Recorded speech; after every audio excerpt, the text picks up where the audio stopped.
Isabella Laurent lived in a world most people could only dream of. At 32, she was the daughter of one of the wealthiest families in the city. Her days were filled with board meetings, charity events, and elegant galas. Her closets overflowed with designer dresses, and her home was a mansion so large it felt like a museum. On the surface, Isabella seemed untouchable, the very image of grace and success, yet behind the polished smiles and sparkling diamonds, she carried a loneliness so deep it haunted her every night. The luxury surrounding her felt more like a golden cage than a gift. Every relationship she had ever known had been poisoned by greed, lies, or the weight of her family's name. Men courted her for power, not love. Friends surrounded her for status, not loyalty. She often found herself staring out of the tall windows of her mansion, watching the world below. Cars rushed, people hurried, life moved forward, but for Isabella, everything felt strangely hollow. She had the world at her feet, but not the one thing her heart craved: genuine love. Several miles away, in a small corner of the city where the streets cracked and paint peeled from the walls, Ethan Cole's life was the complete opposite. 35 years old, he worked as a mechanic in a rundown garage. His hands were always stained with grease, his shirts worn thin from years of labor. Ethan's world was loud with clanking tools, the roar of engines, and the faint smell of oil that seemed to follow him everywhere. He lived paycheck to paycheck, fixing cars by day and dreaming of something bigger by night. Despite his poverty, Ethan was never one to bow his head. He carried himself with confidence, his sharp eyes and easy grin making him stand out in a world that often crushed men like him. There was charm in the way he joked with his co-workers, ambition in the way he spoke about the future. He was poor, yes, but he was not defeated. This quiet determination was what made him magnetic to those who crossed his path. Even without wealth, he had a presence that drew attention, and fate was about to place him directly in Isabella's path. One warm afternoon, Isabella's black luxury sedan glided smoothly down a quieter part of the city. She had chosen the back streets deliberately, trying to escape the constant flashing cameras and prying eyes of the wealthy world she belonged to. For once, she wanted to be unseen, ordinary, but fate had other plans. Her car sputtered, coughed, and came to a sudden stop. Panic rippled through her chest. She pressed buttons, tried the ignition again, but nothing worked. The silence of the quiet street pressed in on her. For the first time in years, she was helpless without her team of drivers and assistants. Frustration built until she spotted a small garage a block away. She hesitated, glancing at her diamond bracelet that glimmered in the sunlight. This wasn't her world, but she had no choice. Gathering her courage, Isabella stepped out of the car and walked toward the sound of clinking tools. Inside, Ethan was bent over the hood of an old truck, sweat dripping from his forehead, hands deep in the engine. He didn't notice her at first, this woman in high heels and a silk dress, stepping into his messy shop. But when he finally looked up, his eyes caught hers, and the world seemed to pause. "What brings someone like you here?" he asked, wiping his hands with a rag.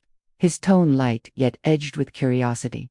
Isabella explained her car troubles, her voice controlled but touched with frustration. Ethan listened, nodding with a small smirk that revealed both confidence and amusement. He followed her to the car, crouched down, and with practiced skill, began working. Within minutes, the engine roared back to life. Isabella stood amazed in it, just at his speed, but at the quiet focus in his eyes, the certainty in his movements. He didn't rush to impress her, didn't treat her like royalty. He treated her like a person. As she handed him payment, his fingers brushed hers briefly, rough, calloused, yet strangely grounding. He refused the extra bills she offered, saying simply, "You only pay for the work done, nothing more." That honesty struck Isabella harder than any bouquet of roses or sweet words ever had. For the first time in years, someone had looked past her wealth. She found herself lingering, her eyes studying the lines of his face, the strength in his hands, the hint of ambition in his tone. He wasn't refined, not polished like the men in her world, but there was something raw, real, and utterly magnetic about him. As Isabella drove away, her heart beat faster than usual. She replayed his smile, the way his voice carried both strength and warmth. A man who asked for nothing, yet seemed to hold everything she had been searching for, on the other side of town. Ethan watched her car disappear down the street. Something about the woman in the silk dress lingered in his mind. She didn't belong there, not in his world of oil and dust. But her eyes carried a sadness he recognized. Two worlds had collided that day, one of wealth, one of struggle, and though neither of them knew it yet, the spark that had just been lit would soon grow into a fire, strong enough to change both of their lives forever.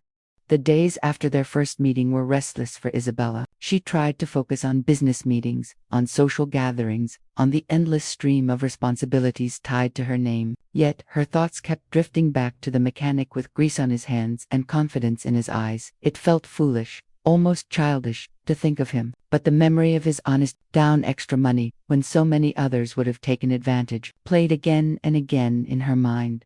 She found herself returning to his shop, under the guise of car trouble. Sometimes it was a squeaky brake, other times a faint sound in the engine that only she seemed to hear. Ethan always looked amused but never turned her away. Each visit pulled them into conversations that went far beyond cars. Isabella confessed how suffocating her world of wealth could be, how she often felt like a bird trapped in a cage of gold. Ethan, in turn, spoke of his long days and longer nights, of working hard just to scrape by. His stories were raw, filled with both struggle and pride. What surprised Isabella most was how natural it felt to talk to him. Around others, she always guarded her words, careful of judgment or manipulation. With Ethan, she spoke freely, unfiltered, and in those conversations, she felt something stir inside her that had long been buried. Hope. One evening, after she stopped by the garage just as he was closing, Ethan surprised her with an invitation. "Come over," he said casually, wiping his hands on a rag. "It's nothing fancy, but I'll cook." Isabella hesitated. She had dined in the world's finest restaurants, eaten meals prepared by world-class chefs. What could a mechanic possibly offer? Yet curiosity and the warmth in his smile pushed her to agree. His apartment was small, tucked above the garage, but it held a kind of comfort money couldn't buy. The air smelled faintly of spices as he stirred something on the stove. The table was set, simply 2 plates, 2 glasses, and a single candle he had clearly found at the last minute. They laughed as he admitted he wasn't much of a cook, but when she took her first bite, Isabella's eyes widened. The meal was simple pasta, fresh bread, and a small salad, but it was made with care. Each flavor felt like more than food. It felt like sincerity as they ate. Their laughter echoed through the tiny space. Isabella realized she was smiling, truly smiling in a way she hadn't in years. There were no cameras, no expectations, no pressure. Just 2 people sharing a meal, stripped of everything else. After dinner, as they sat close together, the candlelight flickering across their faces, Isabella felt the weight of her loneliness lift. She looked at Ethan, at the strength in his shoulders and the tenderness hidden behind his eyes. When he leaned closer, their lips met in a kiss that was both gentle and urgent. For Isabella, it was a taste of freedom, a reminder that love could be raw and real. For Ethan, it was the beginning of something that could change his life. But even in moments of sweetness, shadows crept in. Isabella began noticing the way Ethan's eyes lingered on her jewelry a moment too long, the way he asked casual questions about her life, how much her car cost, what kind of businesses she managed, how wealthy her family truly was. He always laughed it off as curiosity, but a small seed of doubt tried to sprout in her heart. One night, as she slipped off her diamond bracelet before washing her hands in his tiny bathroom, she caught a flicker of hunger in his gaze, not admiration of beauty, but the hunger of someone who wanted what he couldn't have. Still, she brushed the thought aside. Her heart was too full, too desperate for the love she believed she had finally found. She convinced herself she was over. Ethan had shown her kindness, honesty, and warmth, things her world rarely offered. So she silenced the warning bells in her mind, choosing instead to focus on the man she wanted him to be. Their worlds continued to blend in strange, imperfect harmony. Isabella found herself enjoying the grease-stained garage, the smell of oil and metal mixing with Ethan's laughter. She sat on cracked chairs and drank cheap coffee, as though it were a treasure, because he was beside her. Ethan, in turn, slipped easily into her glittering life when she invited him. Though uncomfortable at first, he carried himself with confidence at her side, his charm disarming even the most judgmental of her acquaintances. But deep down, both knew their love was fragile. A wealthy heiress and a poor mechanic, it sounded like a fairy tale, but real life was far harsher. Still, as sparks grew into flames, neither of them wanted to let go. Late one night, after another stolen kiss, in the shadows of his apartment, Isabella whispered, "I feel alive again." Ethan held her, his expression unreadable. For her, it was the beginning of a dream she thought she'd never have. For him, it was the beginning of a plan he hadn't yet revealed. The sparks had been lit, but sparks can either warm the heart or burn everything to the ground. Isabella knew from the start that her choice to love Ethan would not be accepted, but she underestimated just how cruel her world could be. At the weekly charity gala, whispers followed her like shadows. Expensive gowns shimmered, glasses clinked with champagne, but all Isabella felt were the eyes burning into her back. The heiress with a mechanic, they muttered, their lips curling in disbelief.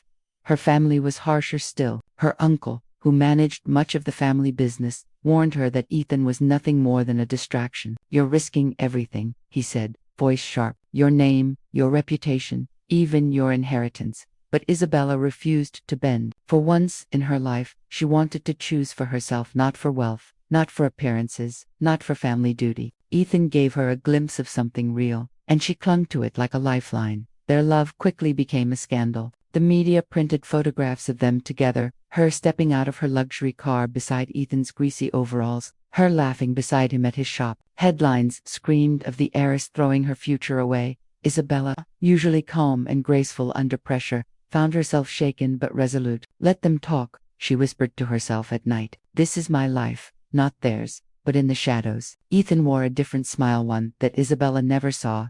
By day, Ethan was the devoted lover, patient and kind, always ready with a smile that seemed to say he understood her pain. But when the nights grew dark, another side of him emerged.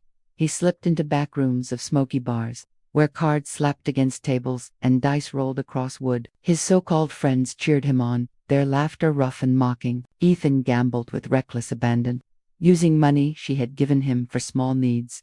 In these circles, he was not the humble mechanic. He was bold, arrogant, whispering promises that his connection to Isabella would soon make him rich beyond measure. "She trusts me," he boasted one night, grinning as he tossed bills onto the table. "She thinks I'm her savior, but I'll be her downfall." The mask of the devoted poor man was flawless when Isabella was near. She saw none of the greed burning beneath his charming smile. To her, he was a man who had nothing yet offered her everything. Still, not all was false. Ethan knew how to touch her heart in ways that made her blind to his flaws. One evening, they sat on the steps outside his garage. The night air cooled against their skin. Isabella spoke softly about her parents, how they had passed away too young, leaving her in the care of relatives who saw her more as an asset than family. "I used to wish," she confessed, eyes glistening, "that someone would love me not for my name, but for me." Ethan placed his arm around her shoulders, pulling her close. His voice was steady, almost convincing even to himself. "You are more than your name. With me, you're just Isabella." She wept quietly, not from sadness but from relief. In that moment, she believed she had finally found the one person who saw her heart instead of her fortune. Her trust deepened, her guard fell further, and Ethan tightened his hold on her fragile heart. It was a stormy evening when Ethan decided to seal his plan. Rain pounded against the tin roof of his garage, and lightning cracked across the sky. Isabella had come to see him, drenched but glowing, her face alive with devotion. Ethan knelt on one knee, holding out a modest ring that sparkled faintly under the flickering light. His eyes softened as he spoke words carefully crafted to pierce her soul. "Isabella," he said, voice low and steady, "I may have nothing, but with you, I have everything. Will you marry me?" For a heartbeat, silence filled the room, broken only by the rain hammering outside. Isabella's breath caught in her throat. The world had mocked her. Her family had turned against her. But here was love, raw and real, standing before her. "Yes," she whispered, tears blending with the rain on her cheeks. "Yes, Ethan, I choose you." She threw her arms around him, heart soaring. For the first time in years, she felt like she was writing her own story instead of living the one others had written for her. But while Isabella's heart soared with dreams of forever, Ethan's heart tightened with something darker. Behind the warmth of his embrace, he knew this proposal was not born of love but of calculation. The heiress had just bound her future to him, and with it, the keys to her fortune. As they kissed beneath the thunder's roar, Isabella felt invincible, convinced that love had conquered all. Ethan smiled against her lips, but in the depths of his mind, a different truth whispered. Love had not conquered, it had surrendered, and soon, he would take everything it had to give. After the proposal, Isabella's world seemed brighter. Every morning she woke with purpose. Every night she dreamed of the future she and Ethan would build. She wanted to prove to herself, to her family, and even to the world that her love was not a mistake, but But love, for Isabella, meant trust, and trust, in her world, was often measured in sacrifice. One evening, she invited Ethan to her mansion, the one she rarely let anyone see up close. The gates opened, revealing gardens trimmed to perfection, marble steps shining beneath golden lights. Ethan, dressed in his best shirt, walked slowly inside, his eyes sweeping across the hall lined with portraits and chandeliers. "This is your world," he whispered, half in awe, half in hunger. Isabella smiled softly. "And now, it's yours too." Days later, she presented him with a trust fund, $2 million, set aside for their future. She explained that it was not a gift but an investment in the life they would share. At first Ethan put on a show of reluctance. He shook his head, pushing her hands away, saying he couldn't accept such a thing. But when Isabella pleaded, her voice trembling with sincerity, he finally gave in. "All right," he said, his tone low, as though he were sacrificing his pride for her happiness. "If this is what it takes to prove I'm in this with you, then I'll accept." Her heart swelled. She believed his hesitation was proof of his purity. She had no idea the mask he wore hid something far more dangerous. With money flowing into his hands, Ethan began to change. At first, it was subtle new shoes, a sharper haircut, the kind of watch that glimmered in the light. But soon, the changes grew bolder. He bought a luxury car, parked proudly in front of his run-down garage. He purchased tailored suits, no longer satisfied with the rough clothes of his past. The man who once carried grease on his hands now carried arrogance in his smile. When Isabella looked at him, she tried to see the humble mechanic she had fallen in love with, but the edges of that man were fading, replaced by someone harder, hungrier. Ethan surrounded himself with people who praised him endlessly, men and women who laughed at his jokes, clinked glasses with him, and whispered flattery in his ear. They weren't friends, they were leeches, drawn to the scent of sudden wealth. Yet Ethan basked in their attention. Blinded by the illusion of power, whenever Isabella expressed concern, he brushed her off with laughter. "Don't worry, love. I'm just enjoying life. Isn't this what you wanted from me?" She forced herself to smile, but deep down, a chill began to grow in her chest. The closer their wedding day came, the more Isabella noticed the cracks. Ethan no longer came home as often. He disappeared for hours, sometimes nights, always with an excuse on his lips. His warmth had cooled, replaced by impatience when she asked too many questions. But Isabella refused to let doubt consume her. She told herself love required patience, that every couple faced struggles before marriage. She silenced her fears, believing that once the vows were spoken, everything would fall into place. Then came the night before the wedding. Isabella sat in her dressing room, gazing at her gown, a vision of white silk and lace. The house was filled with quiet excitement, servants rushing to prepare, flowers arriving by the truckload. She smiled faintly, her heart trembling with nervous joy. But Ethan never came. As the hours ticked by, panic crept into her chest. She called his phone again and again. No answer. She sent drivers to his apartment. It was empty. By dawn, the truth shattered her world. Ethan was gone along with the $2 million she had trusted him with. The news spread faster than wildfire. Headlines blared with cruel words: "Heiress betrayed by mechanic lover." Paparazzi swarmed her gates, their cameras flashing like knives. Her family, already disapproving, looked at her with a mix of pity and disgust. Isabella collapsed in her room, her heart breaking under the weight of humiliation. Every memory of his smile, every promise he had whispered, now felt like poison. He hadn't just left her, he had mocked her trust, stolen her love, and turned her into a fool for the world to laugh at. Days turned into weeks, but the pain refused to leave. Isabella wandered through her empty halls, her footsteps echoing like ghosts. The laughter they once shared, the kisses, the dreams they now haunted her, like cruel reminders of her blindness. Her reflection in the mirror no longer looked like the woman she once was. Her eyes carried shadows, her smile had vanished. For the first time in her life, Isabella felt not just lonely, but utterly broken. She whispered to herself at night, "How could I have been so blind? How could love feel so real, yet be nothing but a mask?" The betrayal carved scars deeper than any wound. It wasn't just the money he stole, it was the love, the trust, the belief that she could finally escape the emptiness of her world. And as she lay awake, staring at the ceiling in the darkness, Isabella realized something devastating. Ethan had never truly loved her. She had been nothing more than a prize, a ticket to riches he could never earn.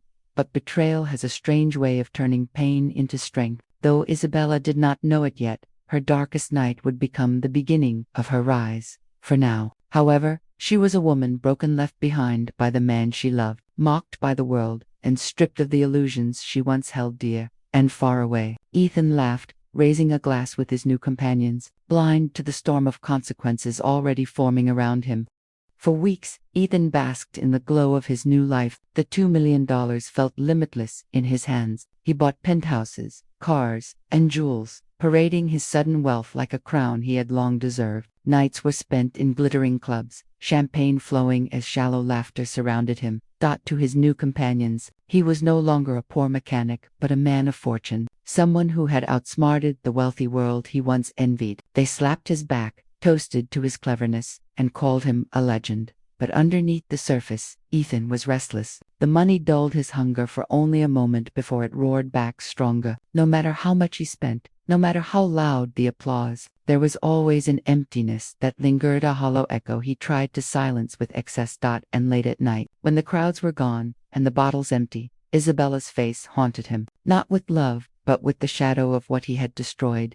Wealth, when unearned, slips through fingers like sand. Ethan discovered this too late. His reckless spending soon devoured the fortune. Cars lost value. Friends demanded more drinks, more gifts, more luxury. Every hand around him was outstretched, greedy for a share of the riches he had stolen. But when his money began to run thin, so did their loyalty. One by one, the same people who cheered him abandoned him. The clubs closed their doors, the laughter vanished, and Ethan, once the center of attention, found himself sitting alone in empty rooms, staring at the silence he had bought. He returned to his garage one evening, the smell of oil and rust surrounding him. For the first time in months, he looked at the tools, the grease-stained floor, the life he had once lived. It felt like a memory from another man's story. His hands, once skilled with labor, now trembled, soft from months of indulgence. The reality crushed him. He had traded love, trust, and a future for a fleeting taste of power. And now, he had neither riches nor love. Only the ashes of his choices remained. Isabella, though broken, had not remained silent. While Ethan drowned in his illusions, she quietly began to heal. She leaned on her family, faced the whispers of society with quiet dignity, and poured her grief into rebuilding herself. News of Ethan's betrayal spread beyond gossip columns. Business circles, banks, and investors learned of his theft. His name became a warning, a synonym for betrayal. The same society that once mocked Isabella now mocked him, branding him a fool who mistook greed for genius. Everywhere Ethan went, doors slammed shut. His reputation was destroyed. No employer trusted him, no partner wanted him, and no friend stood by him. He became a ghost in the city, recognized, ridiculed, and avoided. While Ethan sank, Isabella rose. Her pain became her strength. Instead of retreating, she turned her humiliation into fuel. She began to speak publicly, not about her betrayal, but about resilience. She sponsored charities for women who had suffered deceit, started initiatives for honest laborers, and slowly rebuilt her reputation. Not as a spoiled heiress, but as a woman of courage. The world, once cruel to her, now admired her for her grace in the face of ruin. Her family, once skeptical, saw her transformation and stood by her side once again. Isabella realized something profound. Ethan had taken her money, but he had given her something greater: clarity. She no longer sought validation in reckless love. She discovered strength she never knew she had. Fate has a way of circling back. One stormy evening, Ethan, penniless and desperate, found himself wandering near Isabella's estate. His clothes were torn, his face unshaven, his eyes hollow. He had nothing left, no money, no pride, no allies. Driven by a mixture of regret and bitterness, he dared to approach the gates. The guards recognized him instantly and moved to push him away. But Isabella, standing at the balcony above, saw him. For a long moment, their eyes met, the woman he had shattered and the man who had destroyed himself. Ethan fell to his knees, his voice hoarse as he begged, "Isabella, please, I was wrong. I've lost everything. I need you." Her heart, though still carrying scars, no longer bled for him. She saw not the man she once loved, but the consequence of his own choices. She descended the stairs slowly, her presence calm and regal. Standing before him, she spoke softly, "You didn't just betray me, Ethan. You betrayed yourself. I gave you love, trust, and a future. You traded it all for money that vanished like smoke. This is not my punishment, it is yours. Tears streaked down his face, but she turned away, her strength shining brighter than his brokenness. The gates closed behind her, leaving Ethan outside, drenched in the rain. A man undone by his own greed. Ethan wandered into the night, his body heavy with shame. The city that once sparkled for him now turned its back. Alone, forgotten, and stripped of everything. He became what he had always feared. Invisible. The $2 million that once made him feel powerful had brought him nothing but ruin, and in the end, he realized the cruel truth. He hadn't mocked Isabella. He had mocked himself. Isabella's redemption. The months that followed, Isabella continued to rise. She found peace, not in revenge, but in growth. Her scars remained, but they became reminders of her strength, not her weakness. And though love would one day return to her life, it would never again be reckless or blind. She had learned that true love is not proven by gifts or masks, but by honesty, respect, and loyalty. She closed the chapter on Ethan not with hatred, but with forgiveness, not for him, but for herself. Forgiving meant she was free. Closing notes. Thus the story of the rich woman and the poor mechanic ended not with a wedding, but with a lesson. Love can be fragile, trust can be broken, and betrayal can leave scars. But even in the ashes of heartbreak, there is strength, redemption, and the chance to rise again. Ethan fell, mocked by his own greed. Isabella rose, defined not by her wealth but by her courage. And in that contrast, the world saw the truth. Greed destroys, love endures.